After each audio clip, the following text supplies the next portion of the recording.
previous lecture we will discuss all the basic things which is related to the vectors. Now we will start the each of the things very detail.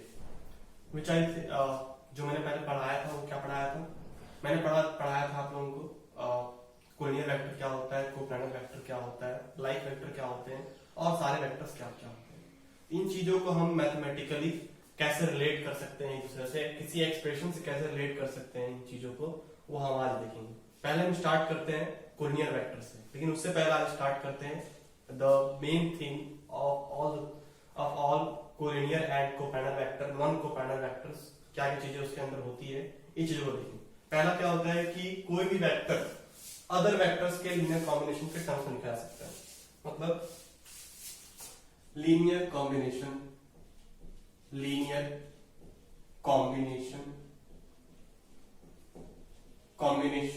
Of vectors, linear combination of vectors.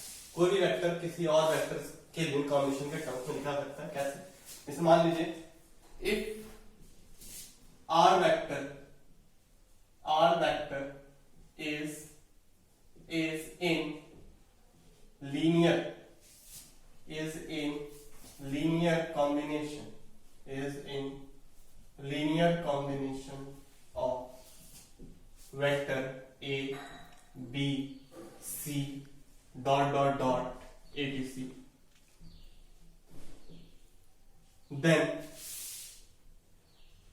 then R must be is equal to x into A vector plus y into B vector plus z into C vector dot dot dot dot.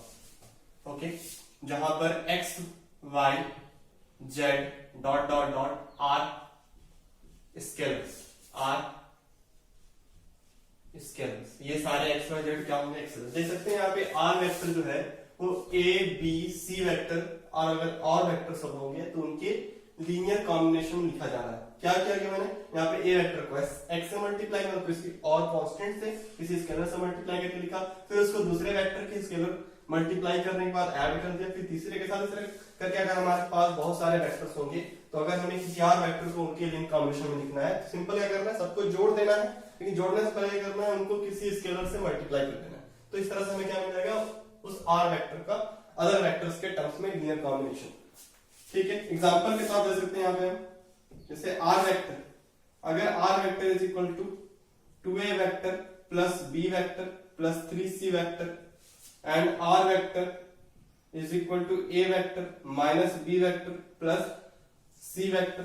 यहाँ पे दोनों expression में r vector को abc के linear combination के terms में दिखाया गया है। मतलब यहाँ कह सकते हैं कि r vector is in linear combination of vector A, B and C, इन तीनों के लीनियर कॉम्बिनेशन के टर्म्स में दिखा गया। ठीक है, अब ये करके हम टॉपिक्स पे आते हैं कि क्या क्या मतलब है इनका। पहला आते हैं और कहाँ इसका यूज है। पहला आते हैं collinear vectors. What is collinear vectors? पहला आते हैं कोलिनियर वेक्टर्स।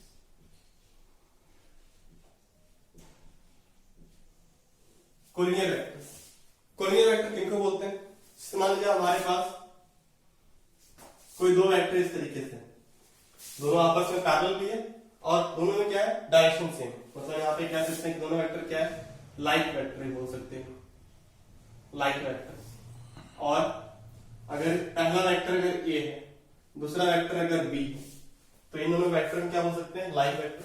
कोलिनियर वेक्टर को और कुछ हम नाम देते हैं, इसको और कुछ बोलते हैं, क्या बोलते हैं, parallel vectors. We can say it parallel vectors, हम लोग इसे पैरेलल वेक्टर भी कहते हैं। तो यहाँ पर पैरेलल वेक्टर और कोलिनियर वेक्टर का जब मैंने डेफिनेशन करवाया तो उसमें कहा था कोलिनियर वेक्टर और पैरेलल वेक्टर किसको कहेंगे? कोलिनियर वेक्टर और पैरेलल वेक्टर उनको कहते हैं जब दो वेक्टर के डायरेक्शन सेम होते हैं या फिर दोनों के डायरेक्शन अपोजिट हो। मतलब या तो दोनों लाइक वेक्टर हो या तो दोनों अनलाइक वेक्टर हो। अनलाइक वेक्टर किसको बोलते हैं? Unlike vectors. जैसे देख लीजिए ये ए वेक्टर इधर चला गया इस केस में, अनलाइक केस में, और बी वेक्टर इसके अपोजिट। तो मतलब या तो दोनों वेक्टर इस केस में हो या तो दोनों वेक्टर इस केस में हो, तो दोनों क्या कहलाएंगे, कोलिनियर केस कहलाएंगे। तो दोनों में क्या क्या रिलेशन है इसको देख लेते हैं। दोनों में रिलेशन ये है, अगर हम दोनों का यूनिट वेक्टर लेते हैं, दोनों केस में यूनिट वेक्टर हमने यहाँ पे क्या किया, इस ए वेक्टर का यूनिट वेक्टर ले लिया। यूनिट वेक्टर में खासियत क्या होती है, किसी वेक्टर का यूनिट वेक्टर में खासियत ये होती है कि उसका मैग्नीट्यूड 1 हो जाता है, लेकिन उसका डायरेक्शन ऑरिजिनल वेक्टर के समान होता है। मतलब ए वेक्टर का हम यूनिट वेक्टर लेंगे तो इसके डायरेक्शन नहीं होगा, बट उसका मैग्नीट्यूड 1 हो जाएगा। तो मैंने यहाँ पर ए कैप इसमें से अलग कर दिया, इतना जो वेक्टर होगा वो हमारा क्या होगा, यूनिट वेक्टर इसका। फिर हम बी वेक्टर का यूनिट वेक्टर ले लेंगे, बी वेक्टर का यूनिट वेक्टर, बी वेक्टर का भी यूनिट वेक्टर वैसी डेफिनेशन फॉलो करेगा। तो यहां पर इस केस में रिलेशन क्या फॉलो होगा, दोनों ए कैप और बी कैप का मैग्नीट्यूड क्या है 1, लेकिन दोनों क्या है, लाइन वेक्टर। लाइन वेक्टर मतलब दोनों का डायरेक्शन सेम, मतलब ये दोनों वेक्टर का मैग्नीट्यूड भी 1 है और डायरेक्शन भी सेम है। तो दोनों वेक्टर क्या होंगे, इक्वल वेक्टर। दोनों यूनिट वेक्टर आपस में क्या हो जाएंगे, इक्वल। दोनों का मैग्नीट्यूड 1 है, दोनों का डायरेक्शन भी सेम है। इस केस में क्या होगा, अगर हम इस केस में हम दोनों का यूनिट वेक्टर लेते हैं, ये हो गया ए कैप और ये हो गया हमारा बी कैप। बी कैप इस डायरेक्शन में जा रहा है, ए कैप इस डायरेक्शन में जा रहा है। तो ए कैप और बी कैप, ए कैप का मैग्नीट्यूड 1 है और बी कैप का मैग्नीट्यूड 1 है, लेकिन दोनों बराबर नहीं होगा। बराबर तो होंगे लेकिन किसके साथ बराबर होंगे, यहाँ पे माइनस साइन के साथ बराबर होंगे। यहाँ ध्यान, बिकॉज दोनों यहाँ पर क्या है, ए कैप इधर जा रहा है, बी कैप इधर जा रहा है, दोनों का अपोजिट डायरेक्शन है। दोनों इक्वल कैसे करेंगे, by the help of taking minus sign. तो दोनों केस में, in the case of collinear vector, या तो दोनों वेक्टर के यूनिट वेक्टर आपस बराबर है या तो दोनों के यूनिट वेक्टर बराबर होंगे, but we are applying here minus sign. तो दोनों कंबाइन करते हैं, कंबाइन बोथ, दोनों कंबाइन कर देते हैं तो क्या हो जाएगा, कंबाइन। तो क्या हो जाएगा हमारे पास, A cap plus minus B cap, इस तरह से लिखते हैं। ठीक है, दोनों का मैंने यहाँ पे प्लस मतलब इसको शो किया, माइनस मतलब इसको शो किया।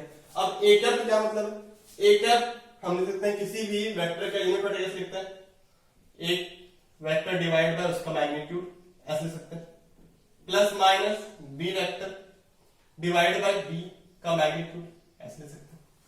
फिर अब यहाँ पे इसको हम क्या करते हैं, यहाँ पे ए वेक्टर एक वेक्टर क्वांटिटी, बी वेक्टर एक वेक्टर क्वांटिटी, लेकिन यहाँ पर जो ए का मॉड है, बी का मॉड है, वो दोनों क्या है, आपस में स्केलर, बिकॉज वो मैग्नीट्यूड है डायरेक्ट। तो हम यहाँ पे लिख सकते हैं इसका ऐसे, A vector is equals to plus minus A vector का magnitude divide by B vector का magnitude is equal to B vector, इस तरह से हम लिख सकते हैं। फिर हम ये पूरा चीज क्या है हमारा, एक नंबर है। अगर बी वेक्टर अगर हम अलग करते हैं तो ये plus minus with mod of A divide by mod of B एक नंबर है, इसको हम ऐसे भी लिख सकते हैं, कांस्टेंट के टर्म्स में लिख सकते हैं, कांस्टेंट के टर्म्स में लिख सकते हैं। तो यहां से हमारे पास क्या रिलेशन मिल गया कि A vector is equal to lambda into B vector, जहां पर लैम्डा की वैल्यू क्या होगी, लैम्डा की वैल्यू क्या होगी, it is plus minus mod of vector A divide by mod of vector B. हमें ध्यान रखना है कि ये चीज कहां से निकली, ये चीज यहां दोनों से निकली, और ये दोनों चीजें कहां से निकली, जब दोनों वेक्टर कोलिनियर वेक्टर होंगे तो ही हमारे पास ये और ये चीज इक्वल होगी, ये और ये चीज अगर इक्वल होगी तो ये चीज इक्वल होगी, और अगर ये चीज इक्वल होगी तो ये कंडीशन फॉलो होगी। मतलब this condition is applied for the collinear vector. मतलब दो वेक्टर, अगर ए वेक्टर और बी वेक्टर आपस में कोलिनियर है तो पक्का यहाँ पे क्या होगा कि A vector is equal to lambda into B vector होगा, जहां पर लैम्डा की वैल्यू क्या होगी, mod of A vector divide by mod of B vector, और यहाँ पे क्या लग जाएगा, प्लस और माइनस। फिर यहाँ पे लैम्डा को हम लोग कांस्टेंट भी कह सकते हैं, एनी कांस्टेंट, हम लोग यहाँ पे लैम्डा को एनी कांस्टेंट ले सकते हैं, we can take it any constant. Then जब ए वेक्टर और बी वेक्टर के बीच में रिलेशन अगर लैम्डा के साथ है तो यहां पर हो सकता है, इट मे बी देयरफॉर आ सकते हैं, if A vector and B vector are collinear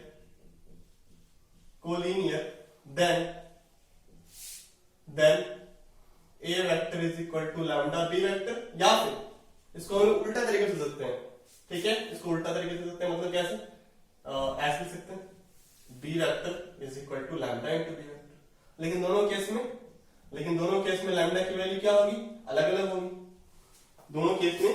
लेकिन ये दोनों केस किसके लिए अप्लाई होगा, कोलिनियर वेक्टर। या तो A vector is equal to lambda B vector हो, या तो B vector is equal to lambda A vector हो, दोनों केस में क्या रिप्रेजेंट करेगा कि ए वेक्टर और बी वेक्टर आपस में कोऑर्डिनेट है। ठीक है, यहां अब आ गया एक तो ये कंडीशन हमें याद रखना है, ये दोनों कंडीशन हमें याद रखना है, जब भी ये कंडीशन फॉलो होगा तो दोनों वेक्टर क्या होंगे आपस में कोऑर्डिनेट। चलिए आगे बढ़ते हैं।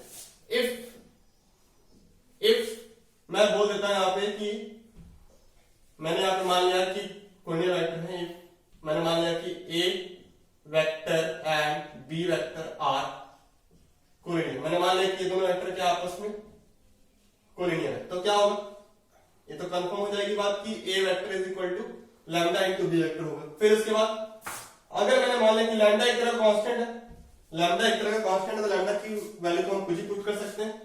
लेट कर लेते हैं क्या लैम्डा की वैल्यू को हम माइनस वाई बाई एक्स, जहां पर एक्स और वाई दोनों क्या है आपस में कांस्टेंट है, एक्स और वाई एनी नंबर, लेकिन यहाँ पे लैम्डा एक कांस्टेंट है, ये भी एक कांस्टेंट होगा, तो मैंने यहाँ पे लैम्डा की वैल्यू कितना मान लिया माइनस वाई बाई एक्स। चलिए पुट करते हैं तो क्या हो जाएगा, we can take a vector is equal to minus y by x b vector, then a vector multiply कर लेते हैं x a vector plus y b vector is equal to 0। तो ये चीज हमें याद रखनी है, क्या लास्ट में आया हमारे पास, जब हमने यहाँ पर लैम्डा की value minus Y by X रखा, तो हमारे पास अल्टीमेटली लास्ट में रिलेशन क्या है, 2a vector plus Y B vector, 2a vector plus Y B vector equal to 0। अब यहां समझना, जब ये ट्रू है तो ये भी ट्रू, ये ट्रू किसके लिए, जब ए और बी आपस में क्या होंगे कोऑर्डिनेट वेक्टर होंगे, तो इसलिए ये भी कब ट्रू होगा, जब ए और बी आपस में कोऑर्डिनेट वेक्टर हो। जैसे मान लीजिए एग्जांपल के तौर पे, एग्जांपल से मान लीजिए यहां पर आपको ऐसे क्वेश्चन दे सकता है, कैसे, जैसे अगर मान लीजिए ए और बी वेक्टर आपस में कोऑर्डिनेट तो कैसे लिखते हैं, या तो A vector is equal to 2b vector तो तभी कोऑर्डिनेट होगा, फिर a vector is equal to minus 3b होगा तब भी आपस में कोऑर्डिनेट होगा, या फिर a टू a वेक्टर या फिर b vector is equal to 3b vector होगा तब भी दोनों आपस में 3a वेक्टर होगा तब भी आपस में क्या होगा कोऑर्डिनेट वेक्टर होगा, या तो b vector is equal to minus 4a vector होगा तब भी आपस में कोऑर्डिनेट होगा। ठीक है, क्योंकि यहाँ पे फॉलो कर रहा है a is equal to lambda b vector, a is equal to lambda b vector, again b is equal to lambda a vector, b is equal to lambda a vector, तो वो रिलेशन फॉलो कर रहा है। इसके अलावा और क्या कह सकता है, या तो वेक्टर्स दोनों वेक्टर इस फॉर्म में, या तो ये दोनों वेक्टर इस फॉर्म में हो तब भी ये फॉलो करेगा। जैसे मान लीजिए 2a vector plus y 2a vector plus 3b vector is equal to 0। देखिए मैंने यहाँ पे क्या किया, इस केस में x की वैल्यू 2 रख दी, y की वैल्यू 3 रख दी, तो ये केस इसको फॉलो कर रहा है, मतलब ये केस कंडीशन ऑफ कोऑर्डिनेट को फॉलो कर रहा है, मतलब जब a और b वेक्टर अगर इस तरीके से लिखा जाता है तब भी दोनों क्या होंगे कोऑर्डिनेट होगा, a और b वेक्टर अगर इस तरह से लिखा जाता है तब भी आपस में क्या होंगे कोऑर्डिनेट। ध्यान रखना है, इसको आप इसमें कन्वर्ट कर सकते हैं, कैसे देखिए, अगर आप इसको मान लें ऐसे a vector is equal to minus 3b vector by 2, देख सकते हैं यहाँ पर a vector is equal to minus 3/2 b vector, देख सकते हैं a vector is equal to minus 3/2 b vector, अगर a is equal to lambda into b vector. देखिए ये वाला केस हमारे किस में आ गया, ये इस वाले केस में आ गया। तो यहाँ पे ध्यान रखना है कि जब दो वेक्टर आपस में कोऑर्डिनेट होंगे तो या तो वेक्टर दोनों vector a is equal to lambda b vector के फॉर्म में लिखा रहेगा, या तो इस वेक्टर के फॉर्म में लिखा रहेगा, इस कंडीशन के फॉर्म में लिखा रहेगा, या फिर इस कंडीशन के फॉर्म में लिखा रहेगा। All the condition is applied for the coordinate vectors. Now we will go through the for the non coordinate vectors. Non coordinate vectors के लिए क्या क्या होता है, ये चीज हमें याद रखनी है। Through the vector we always remember the condition of coordinate, we always remember the condition of coordinate is the basic condition for two vectors be coordinate। अब यहां पे देखते हैं कि नॉन कोऑर्डिनेट वेक्टर होगा तो क्या होगा। Non coordinate vector just opposite, जब दो वेक्टर आपस में कोऑर्डिनेट नहीं है तो क्या बोलेंगे उनको नॉन कोऑर्डिनेट वेक्टर। हम आते हैं नॉन कोऑर्डिनेट वेक्टर की ओर। नॉन कोऑर्डिनेट वेक्टर इफ मैं यहां पे मान लेता हूं a vector is not equal to 0, is not equal मतलब non zero vector, a vector is not equal to 0 vector and b vector is not equal to 0 vector.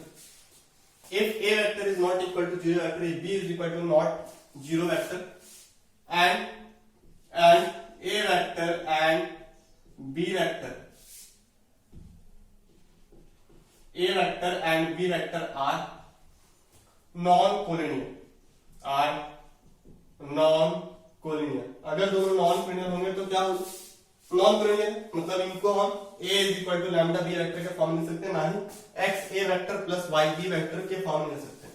लेकिन किसी ने क्या किया, किसी ने बोला कि नहीं, if it is given that X A vector plus Y B vector is equal to 0, तो ये क्या कहता है नॉन कोलिनियर। अगर किसी ने ए वेक्टर और बी वेक्टर जो आपस में नॉन कोलिनियर है, किसी ने बोल दिया कि X A vector plus Y B vector is equal to 0 है, तो पता है कि ये कंडीशन किसके लिए है, नॉन कोलिनियर वेक्टर की, नॉन कोलिनियर वेक्टर्स के लिए है ओनली, लेकिन ये अप्लाई किसके हो गया, नॉन कोलिनियर। तो यहाँ पे कुछ चीजें गलत होगी, क्या चीजें गलत होगी, यहाँ पे डेफिनेटली क्या होगा कि x इक्वल टू 0 होगा और y इक्वल टू डेफिनेटली 0 होगा। ये कंडीशन तभी ट्रू होगी जब या तो दोनों a वेक्टर और b वेक्टर कोलिनियर हो, या तो दोनों x और y 0 हो, ओके। लेकिन यहाँ पे a और b अगर नॉन जीरो है तो ओके। तो यहाँ पे समझना है कि नॉन कोलिनियर वेक्टर्स, जब a और b आपस में नॉन कोलिनियर वेक्टर्स हैं, अगर उन लोगों को ऐसे लिखा जा रहा है तो हमें यहाँ पे समझना है कि x इक्वल टू पक्का 0 होगा और y इक्वल टू पक्का 0 होगा। देन इसको प्रूफ कैसे कर सकते हैं, प्रूफ हम यहाँ पे करेंगे अजम्पशन और कंट्राडिक्शन के फॉर्म में, कंट्राडिक्शन और अजम्पशन के फॉर्म में करेंगे। इसे मान लेते हैं गिवन क्या है, गिवन हमारे पास यहाँ पे पहले से गिवन में हमारे पास है X A vector plus Y B vector is equal to 0। हम यहाँ पे क्या करते हैं, अज्यूम कर लेते हैं, assume that x not equal to 0। अगर x नॉट इक्वल टू 0 है तो हम किसी भी नंबर को हम x से डिवाइड कर सकते हैं। जब हम यहाँ पे मान लिए हैं कि x हमारा नॉट इक्वल टू 0 है, तो किसी भी नंबर को हम x से डिवाइड कर सकते हैं। तो वी कैन राइट, हम क्या कर सकते हैं, जब x नॉट इक्वल टू 0 है तो वी कैन इजीली डिवाइड। यहाँ पे कर सकते हैं क्या, इस रिलेशन से हम लेते कितना, minus Y by X is equal to B vector. क्या किया मैंने, इस वाई बी वेक्टर दे रखा और x मैंने डिवाइड कर दिया। लेकिन x से ही डिवाइड क्यों नहीं किया, हम यहाँ पहले मान चुके हैं कि x नॉट इक्वल टू 0 है, तो इसलिए हम डिवाइड कर सकते हैं, ठीक है। तो यहाँ पर हमारे पास लास्टली क्या आ गया कि a vector is equal to minus Y by X is equal to B vector, but this condition is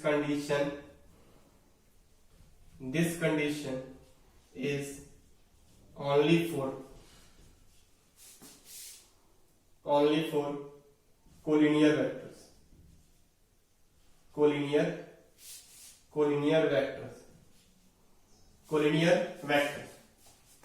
but this condition is only for collinear vectors। जब ये दोनों कंडीशन, ये कंडीशन कोलिनियर वेक्टर के लिए है, लेकिन A vector comma B vector are collinear. लेकिन हमारे पास ए वेक्टर और बी वेक्टर आपस में क्या है, कोलिनियर, नॉन कोलिनियर। मतलब हमने नॉन कोलिनियर मान के चला, आ गया कोलिनियर, मतलब जो हम अज्यूम मान के चले थे वो कहीं ना कहीं गलत है, ठीक है। तो therefore our assumption is wrong।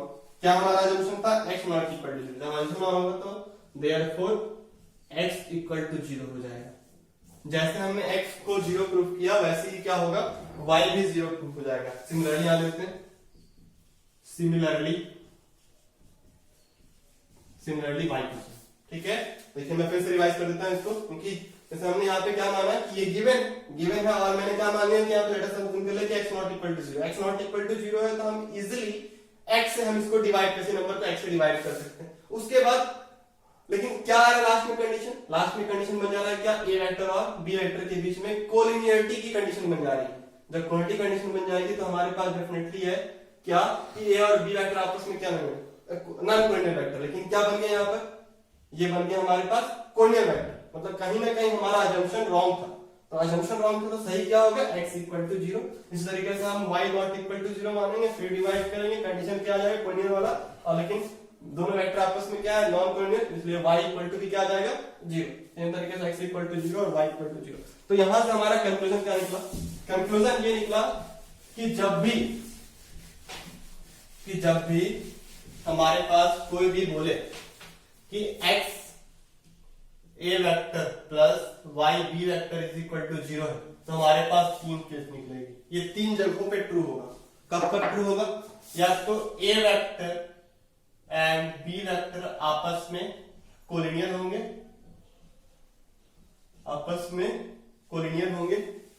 या तो आपस में कोलिनियर होंगे, मतलब या तो हम कह सकते हैं इसको a vector parallel to b vector कह सकते हैं। और दूसरा केस कब हो सकता है, जब आपस में non collinear, a vector and b vector are non collinear, a vector, तब यहां पे क्या होगा, जब ये वाला चीज हम लिख रहे हैं और बोल रहे हैं कि a और b वेक्टर नॉन कोलिनियर, तो क्या होगा, x इक्वल टू 0 होगा और y इक्वल टू भी 0 होगा। ये चीज y इक्वल टू भी 0 होगा। ये चीज दो जगह पे ट्रू होगी, एक कोलिनियर होगा तब, एक नॉन कोलिनियर होगा तो। नॉन कोलिनियर क्या होगा, x इक्वल टू 0 होगा, y इक्वल टू 0। अब और कहां ट्रू होगा, एक और जगह ट्रू होगा। कब ट्रू होगा, जब a इज इक्वल टू 0 हो जाएगा और b इक्वल टू भी क्या हो जाएगा, 0। यहां पे याद रखना है कि ये रिलेशन हमारा कब कब ट्रू होगा, तीन जगह पे ट्रू होगा, जब दोनों या तो आपस में कोलिनियर होंगे या तो नॉन कोलिनियर होंगे। नॉन कोलिनियर होगा तो x इक्वल टू 0 आएगा, y इक्वल टू 0 आएगा, और या तो a इक्वल टू 0 होगा या तो b इक्वल टू 0 होगा। अब हम आगे बढ़ते हैं। अब हम आगे बढ़ेंगे तो यहाँ पे हमारे पास तीन केस निकल गए। एक चीज और नोट करके लिख लेते हैं यहाँ पे, नोट पहले, इसे मान लीजिए हमारे पास a वेक्टर लिख रहे हैं ऐसे, a1 i कैप। जब दो वेक्टर आपस में पैरेलल है और या फिर कोलिनियर है, तो उनके बीच में, उनके कंपोनेंट्स के बीच में क्या रिलेशन है, मतलब उनके i component, j component, k component के बीच में क्या रिलेशन है। a वेक्टर अगर हम लिखते हैं a i cap, a1 i cap, a2 j cap plus a3 k cap. अगर हम b वेक्टर लिखते हैं b1 i cap, b2 j cap, b3 k cap अगर हम लिखते हैं, तो यहां पर हमें पता क्या है, हमें पता ये है, ठीक है। अगर हम यहां मान लेते हैं let a vector and b vector are collinear, जब दोनों कोलिनियर लिखा जा सकता है, तो हम यहाँ पे क्या कहेंगे कि a vector is equal to क्या होगा, b vector, lambda into b vector. हम यहाँ पे मान लिए कि a वेक्टर और b वेक्टर आपस में कोलिनियर, तो इनके बीच में क्या रिलेशन होगा। हम यहाँ पे लिखते हैं a vector a1 i cap, a2 j cap, a3 k cap is equal to lambda into b1 i cap, b2 j cap, b3 k cap. हमने लिख दिया इस तरह से। अब यहाँ पे लिखना है कि i वाला i के साथ इक्वल होगा, j वाला j के साथ इक्वल होगा, k वाला k के साथ इक्वल होगा।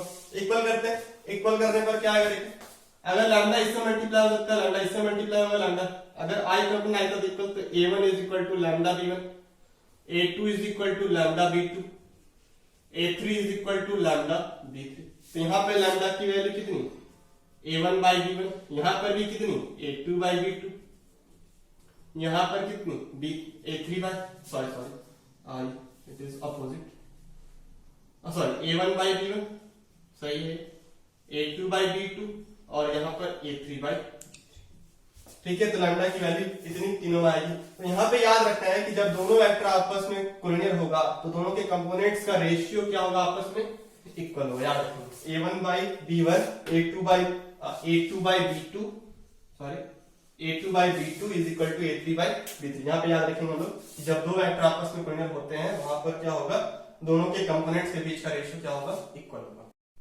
अब हम लोग आगे बढ़ते हैं। इस समय यहाँ देख लिया कि a वेक्टर और b वेक्टर आपस में कोलिनियर होगा तो क्या होगा।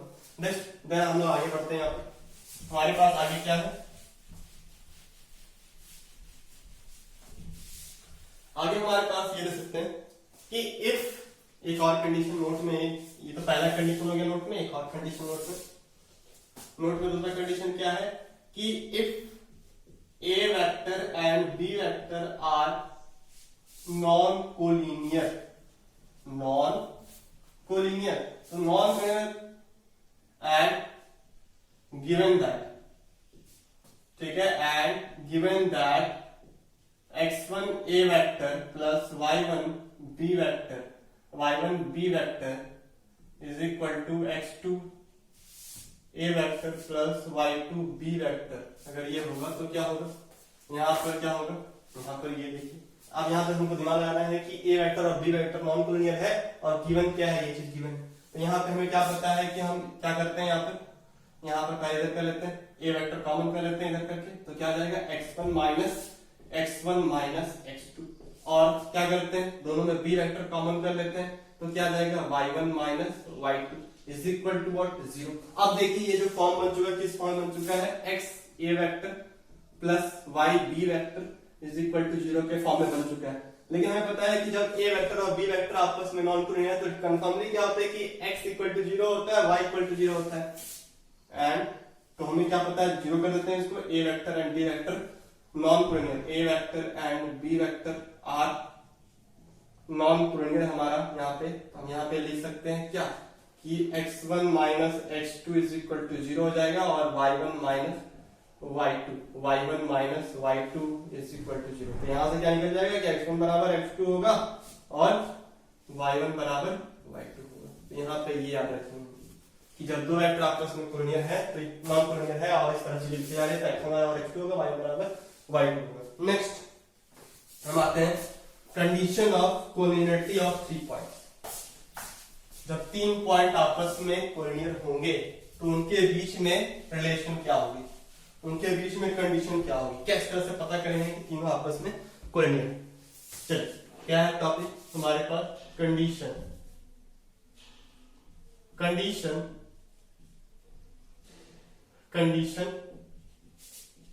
ऑफ कोलिनियरिटी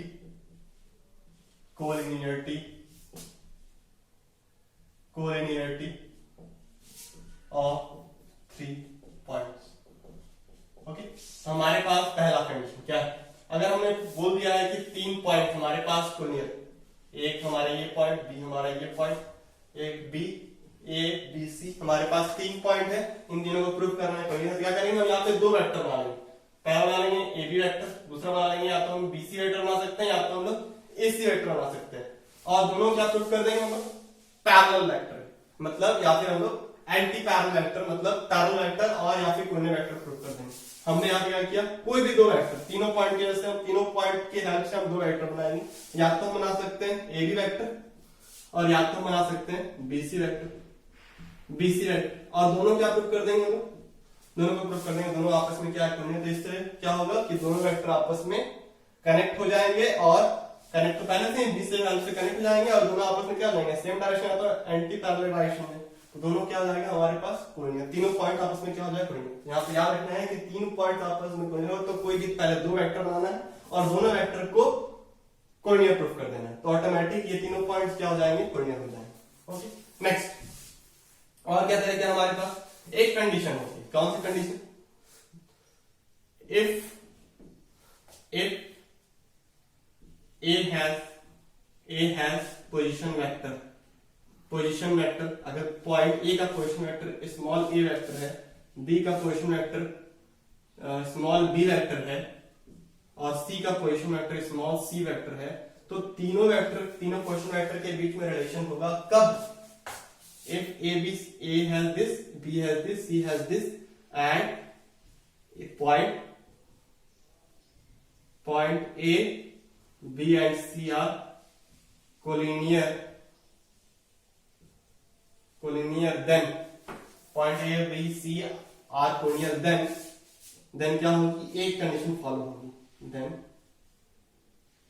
कंडीशन होगा, कंडीशन क्या होगा, वो ये होगा कि x a vector plus y b vector plus c z c vector is equal to कितना होगा, 0।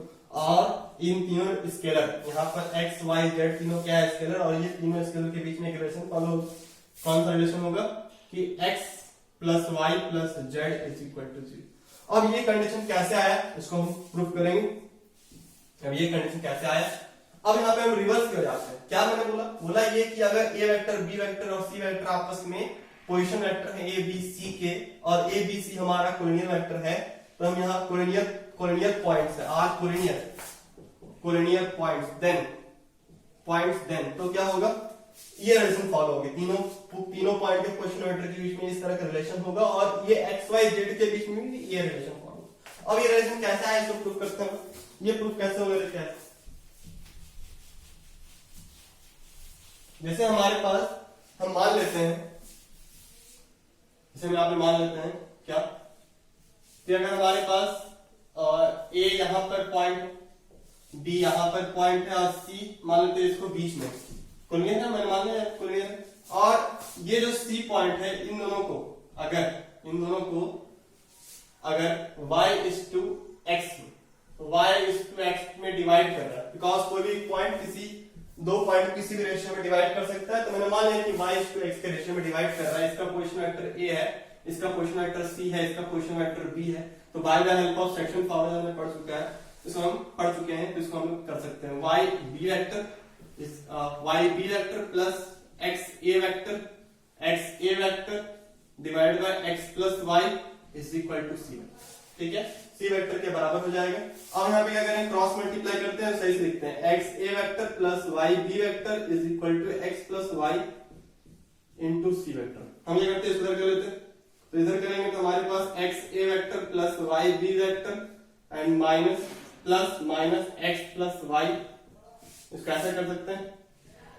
अब यहाँ पे क्या करेंगे, इसको कुछ मान लें, let us take this z is equal to x plus y, minus of x plus y, तो ऑटोमेटिक ये रिलेशन किसमें बन जाएगा, x a vector plus y b vector and plus z c vector is equal to 0, जहां पर कौन सी relation true होगी, x plus y plus z बराबर 0। इसका एग्जांपल दे सकते हैं कि जब तीन पॉइंट तीनों के पोजीशन वेक्टर के बीच में ये चीज रिलेशन फॉलो होगी, तो हमेशा क्या कहेंगे, तीनों पॉइंट आपस में क्या है, कोलिनियर। इसको हम ऐसे भी कर सकते हैं, कैसे कर सकते हैं, देखिए, अगर कोई कह रहा है, आपने बोल दिया कि ए बी सी के बीच में, ए वेक्टर और बी वेक्टर के बीच में इस तरह रिलेशन फॉलो होता है, 2a vector plus 3b vector minus 5c vector, तो ऑटोमेटिक क्या होगा, ऑटोमेटिक a b c क्या हो जाएगा, कोलिनियर। देख सकते हैं यहाँ पे 2 प्लस x की जगह 2 है, y की जगह 3 है, और z कितना -5, तो जोड़ने पे कितना जाएगा 0, मतलब x plus y plus z बराबर 0 हो गया, और x a vector plus y b vector plus z c vector equal to 0, तो ऑटोमेटिक यहाँ पर क्या हो जाएगा, a b c r collinear, ठीक है।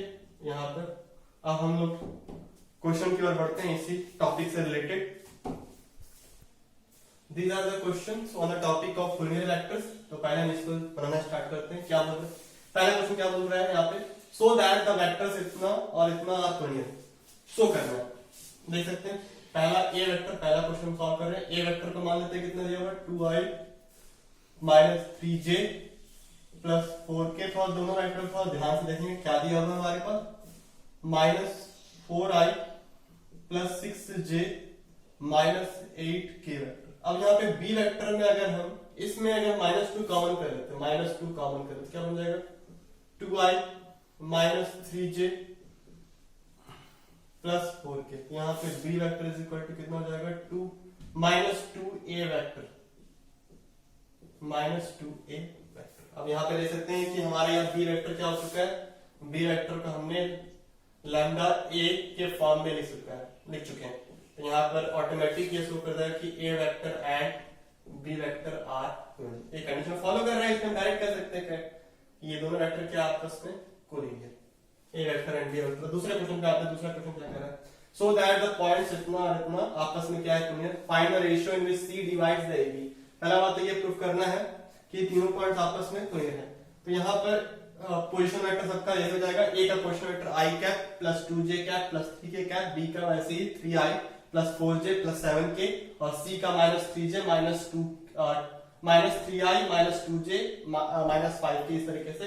तो यहाँ पे हम दो वेक्टर तीनों, पहला जो मेथड था, अगर तीन पॉइंट आपस में कोलिनियर है तो हम पहले क्या करेंगे, कोई दो वेक्टर बनाएंगे उनके पोजीशन वेक्टर की हेल्प से।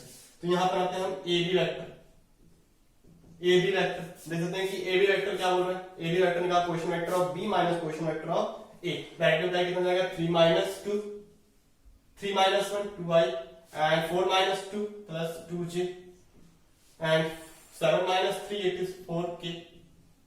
फिर हम क्या करते हैं, बीसी वेक्टर बना सकते हैं। BC vector position vector of C minus position vector of B, 2 point से कैसे एक वेक्टर पास करता है उसको कैसे हम निकालते हैं, क्या करते हैं, position vector of terminal point minus position vector of initial point करते हैं।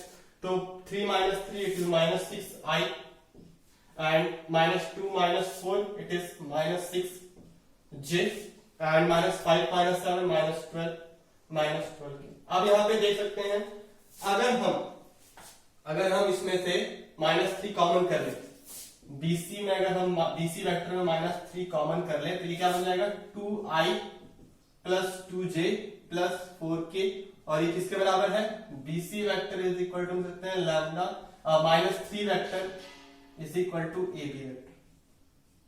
अब यहां पे देख सकते हैं, अब यहां पे हम देख सकते हैं क्या,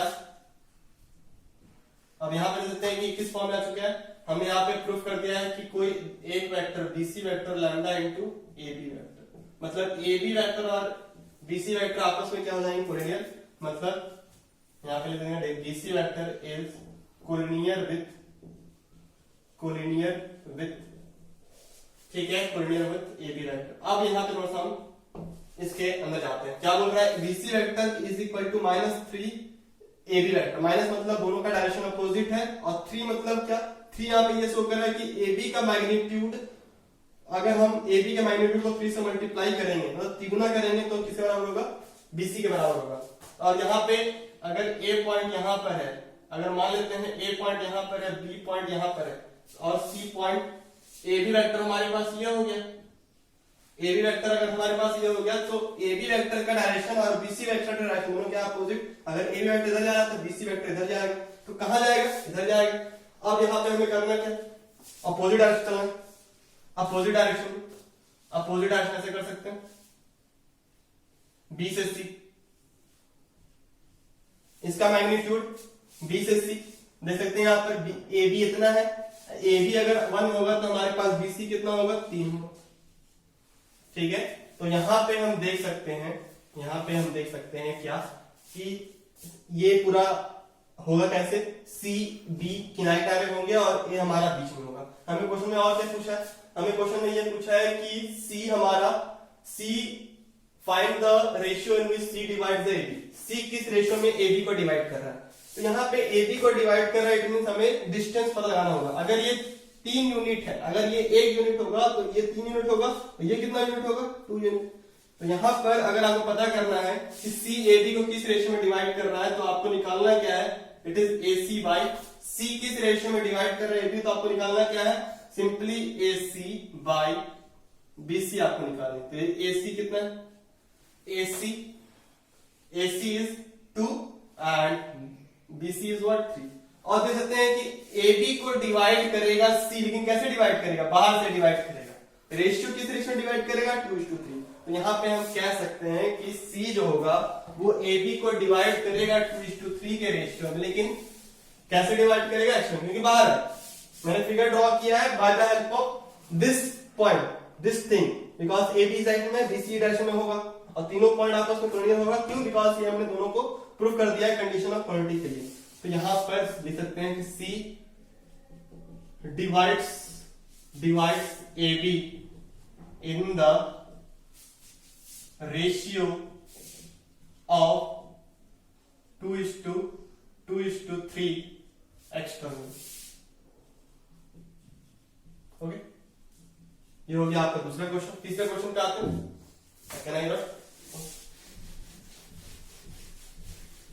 तीसरे क्वेश्चन हमारे पास क्या है, तीसरा क्वेश्चन हमारे पास the position vector of A B C D given है हमारे पास, और क्या कह रहा है कि ए बी और सी डी वेक्टर आपस में पैरेलल है। तो हम यहाँ पे पहले क्या करते हैं, चौथे क्वेश्चन के तीसरे क्वेश्चन में ए बी वेक्टर निकाल लेते हैं। ए बी वेक्टर हमारे पास क्या होगा, position vector of B minus position vector of A, तो 3i minus I it is 2i, then 2i 2j minus 3j, minus 3j it is what 5j। फिर यहाँ पे CD वेक्टर निकालते हैं, position vector of B minus position vector of sorry यहाँ पे गलती हो गया, position vector of B, position vector of B minus position vector of A, it is I minus 2I, it is minus I, then minus 3j minus j, it is minus 4j. CD vector क्या हो जाएगा I minus 3I, तो position vector of B minus position vector of C, तो I minus 3I, it is what, minus 2I. Then यहाँ पे lambda j minus 2j, ठीक है, तो यहाँ पे लैम्डा माइनस 2j कर सकते हैं। तो यहाँ पर ये हो जाएगा ए बी वेक्टर और सी डी वेक्टर हमारे पास इस तरीके से हो गई, और दोनों वेक्टर आपस में क्या है, पैरेलल, तो दोनों वेक्टर की रिलेशन क्या होगा, दोनों वेक्टर आपस में पैरेलल है, तो पैरेलल बताया था मैंने कि आई कंपोनेंट का रेशियो और जे कंपोनेंट का रेशियो आपस में क्या होता है, बराबर। तो इसका कंपोनेंट यहाँ पे कितना है, -1, यहाँ पे कितना है, -2, ठीक है, -4 बाई लैम्डा -2। मैंने बताया था ना आप लोगों को कि ए वेक्टर अगर a1 i कैप है प्लस a2 j कैप है प्लस a3 k कैप है, और बी वेक्टर हमारे पास b1 i cap plus b2 j cap plus b3 k cap है, तो हमारे पास a1 by b1 is equal to a2 by b2 is equal to a3 by b3 होगा, ठीक है। तो इसी को मैं फॉलो कर रहा हूँ, सिंपल, मैंने -1 बाय -2 किया, -4 बाय -2 किया, दोनों कैंसिल कर देंगे, तो यहाँ से हो जाएगा -8 और यहाँ से लैम्डा -2 क्रॉस मल्टीप्लाई करके, तो लैम्डा की वैल्यू कितनी आ जाएगी, -6। इस तरह से हमने लैम्डा की वैल्यू निकाली। अब आते हैं क्वेश्चन नंबर 4 में। क्वेश्चन नंबर 4 क्या कह रहा है, क्वेश्चन नंबर 4 सिंपल है, यहाँ पर तीनों वेक्टर, तीनों पॉइंट क्वेश्चन वेक्टर दे दिया है, और तीनों पॉइंट आपस में क्या करनी है, तो दो वेक्टर डालेंगे यहाँ पर, पहला पॉइंट को ए मान लेते हैं, दूसरा पॉइंट को बी, तीसरा पॉइंट को सी। तो यहाँ पे ए बी वेक्टर क्या हो जाएगा, A B vector position vector of B minus position vector of 60 minus 20 minus 20 i cap minus 8 minus 11 j cap, और बीसी वेक्टर क्या हो जाएगा, A minus 40 i cap, then 52 minus 58 तो आ जाएगा आपका 44 जे कैप। अब दोनों वेक्टर आपस में क्या है, कोलिनियर, बिकॉज तीनों पॉइंट बनेगा, तो दोनों वेक्टर भी आपस में कोलिनियर, तो यहाँ पे दोनों के कंपोनेंट का रेशियो इक्वल होगा -20 by a minus 40 is equal to -11 by -44, दोनों कैंसिल होगा, तो ये 4 आ जाएगा, तो यहाँ आ जाएगा -80 is equal to -a minus 40, तो a इज इक्वल टू कितना जाएगा, -40। तो यहाँ से हमने a की वैल्यू निकाली। अब आते हैं नेक्स्ट क्वेश्चन की ओर। नेक्स्ट हमारे पास जो क्वेश्चन है वो ये है, क्या बोल रहे हैं क्वेश्चन में, A vector B vector and C vector B3 non-zero vectors in which no two vectors are collinear. If the vector this a vector plus 2b vector is collinear with C vector and b vector plus 3c vector is collinear with a vector, then convert this vector in terms of C vector और a vector के terms में convert करना। चलिए try करते हैं क्या बोल रहा है इस क्वेश्चन में। तो पहले यहाँ पे क्वेश्चन दिया है कि कोई भी दो वेक्टर इसमें से कोलिनियर नहीं होगा, ओके। और क्या बोला है कि ये वेक्टर इसके साथ कोलिनियर है, तो we can write it like condition of collinearity. जब ये दोनों वेक्टर आपस में कोलिनियर है, तो a plus 2b vector is equal to lambda c vector हम लिख सकते हैं पहला। फिर ये वेक्टर और ये a वेक्टर आपस में क्या है, कोलिनियर, तो यहाँ पर भी इसको लिख सकते हैं b plus 3c vector is equal to, मैंने यहाँ पे t इंट्रोड्यूस किया बिकॉज लैम्डा में यूज कर लिया, तो उसको बार बार हम यूज नहीं कर सकते, ठीक है। तो यहाँ पे बिकॉज दोनों केस अलग अलग हो सकता है, तो b plus 3c vector is equal to t vector into t into a vector, ये होगा आपका दूसरा कंडीशन। चलिए अब हमें क्वेश्चन क्या पूछा है, क्वेश्चन ये बोल रहा है कि इसको कन्वर्ट करना है, a vector plus 2b vector plus 6c vector in terms of convert करना है, in terms of c vector and a vector convert करना है। अब यहाँ पे देख सकते हैं कि a प्लस 2b वेक्टर किसके बराबर है, लैम्डा इंटू c वेक्टर के बराबर है। तो लैम्डा इंटू c वेक्टर हम बराबर लिख सकते हैं lambda into c vector plus 6c vector, अब दोनों में 6 कॉमन कर लेते हैं, तो लैम्डा प्लस 6c वेक्टर, ठीक है। और एक और तरीके से सकते हैं इसको, a plus 2b vector plus 6c vector को एक और तरीके से सकते हैं। अगर हम मान लेते हैं कि दोनों में 2 कॉमन कर लें, तो a प्लस 2 इंटू क्या हो जाएगा, b प्लस 3c वेक्टर हो जाएगा, a plus 2 into b plus 3c vector हो जाएगा। तो a vector plus 2 into b plus 3c कर सकते हैं, t into a vector, t into a vector लिख सकते हैं यहाँ पर, इसको हम सही से लिख दें। तो यहाँ पर a वेक्टर कॉमन कर सकते हैं, तो यहाँ पर कितना जाएगा 1 प्लस 2t, मतलब ये वेक्टर बराबर c के टर्म्स लिखा जा रहा है, और ये वेक्टर ये a के टर्म्स में लिखा जा रहा है।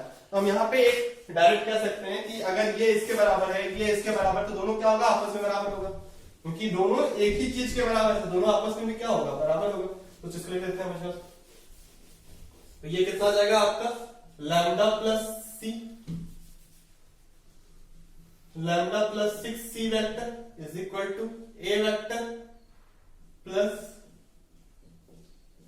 1 प्लस 2t। तो यहां पे क्या आ जाएगा आपके पास, यहां पर आप इसे सही से लिख लीजिए, A vector 1 plus 2t, 1 plus 2t minus को इधर कर दिया तो lambda plus 6 is equal to कितना हो जाएगा, C vector is equal to 0। अब यहाँ पर ए और सी आपस में क्या है, A vector and C vector are non collinear. ये क्या है आपस में, नॉन कोलिनियर। तो क्या होता है कंडीशन, अगर दो वेक्टर आपस में नॉन कोलिनियर है और उसको इस तरीके से लिखा जा रहा है, जब ए और बी वेक्टर आपस में नॉन कोलिनियर है तो X A vector plus Y B vector लिखा जा रहा है, तो एक्स बराबर क्या होगा, 0 होगा और y बराबर भी क्या होगा, 0। यहाँ पर हम कह सकते हैं कि 1 plus 2t is equal to 0 हो जाएगा। तो t बराबर कितना आ जाएगा, -1/2, -1/2। और हमारे पास एक और चीज बराबर होगी, तो लैम्डा प्लस 6 बराबर 0, तो लैम्डा की वैल्यू -6। तो t की वैल्यू कितनी जाएगी, -1/2 और लैम्डा की कितनी जाएगी, -6। तो यहां से हम अगर लैम्डा की वैल्यू -6 होगी, लैम्डा की वैल्यू -6 होगी, तो ये कितना आ जाएगा हमारे पास 0 और ये -1/2 और 0। तो अल्टीमेटली कि इन टर्म्स ऑफ c नहीं लिखा जा सकता, ना ही a के वेक्टर के इक्वल लिखा जा सकता है, क्योंकि यहाँ पर अगर ये इक्वल लिखा जाएगा तो हमेशा ये किसके बराबर होगा, मतलब a vector plus 2b vector must be equal to 6c vector, 6c vector equal to 0, ये 0 वेक्टर के बराबर होगा। तो हमने आज देखा, हमने आज पढ़ा कि कोऑर्डिनेट वेक्टर क्या होता है, उसके ऊपर मैंने क्वेश्चन किया।